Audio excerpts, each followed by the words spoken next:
Alright, so I'm not a reaction channel by any stretch, but I feel like this is a great opportunity to follow up on a previous video and also do a little bit of housekeeping. First things first, you may have noticed that anime seasoning has not come out for the fall 2021 season, and that is intentional for this season and other seasons going forward. As much as I enjoyed talking about a bunch of anime all at one time, it's kind of getting further and further away from the original point of anime seasoning, which was supposed to be first impressions.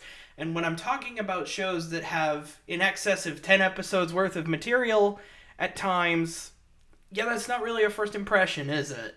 If there's ever a real demand to bring it back, I may do so, but for now, I think I would feel better dedicating full videos to shows where I have something perhaps a little more substantive to say. But now to the topic at hand. Netflix, those little stinkers, are going to be making a live-action Megaman film. Proto Dude over at ROCKMAN Corner had the initial story, which I will link to in the description, and it has since been picked up by the fine folks at IGN. The reason why I'm discussing it is twofold. Number one, I am a massive Megaman mark, as you can see. And reason number two has to do with the recent cancellation of Netflix's beleaguered Cowboy Bebop adaptation. Let's start there. I briefly and simply defended Netflix's Bebop, which means it was doomed. I stand by most of what I said, and that the show was really just average, with more bad moments than good, but still a solid enough base to be built upon in what I called the inevitable Season 2. Well, it turns out inevitable is actually nevertable.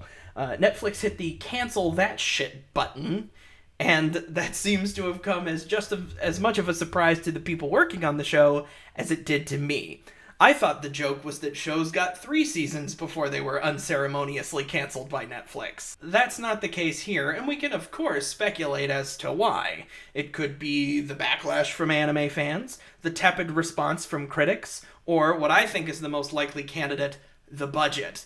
I said in my video that it looked like an expensive fan film, and when you're spending millions of dollars per episode, yeah, that's not really what you're striving for. I think that the amount of money spent for the reaction that it got just wasn't worth it in Netflix's eyes, even if the show did consistently crack the top 10 trends. I feel bad for the cast and crew because they seem to be genuinely enjoying working on the show, and I of course feel bad for Eden Perkins. The backlash to that one scene from Sad Weebs was just outrageous. I mean, as if these people have never heard of scenery chewing. As if adult actors don't do the same thing. If Nicolas Cage was acting in the same way, everyone would praise it. Eden Perkins is a child, and this was their first major role, and now the opportunity to show that they were more than just what was seen in this 90-second clip is now gone. And I, feel bad about that. That's unfortunate. But of course, Netflix Bebop walked, so that Netflix Megaman could slide over the same cliffs and pitfalls of its predecessor. I am nervous about it, because it's live action, and I understand animation is super scary unless you're Disney or DreamWorks, but look at my boy. Look at this boy. I don't need my boy to be a real boy. This design is perfect for animation. Most Mega Man designs are.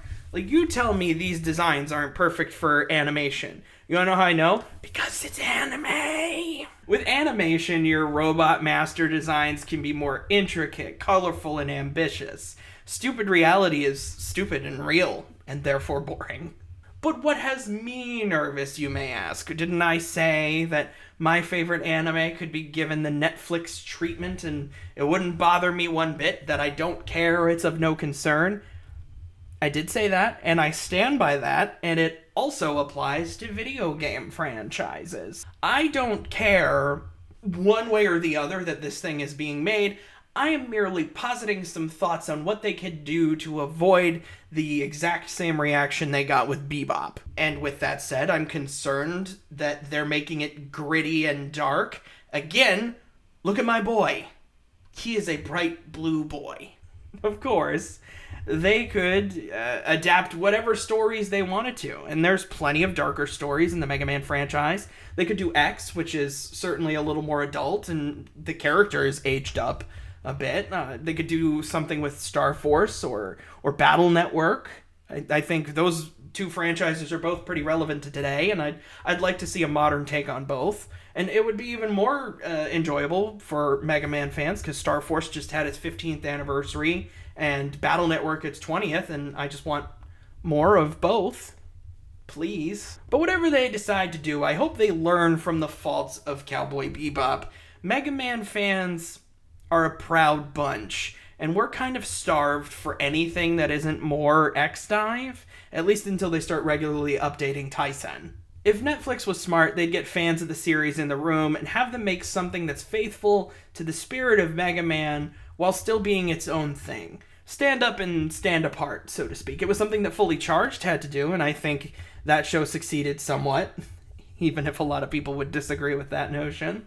There's going to be a lot of doubters of this series as to whether or not it will be of any quality at all that is acceptable.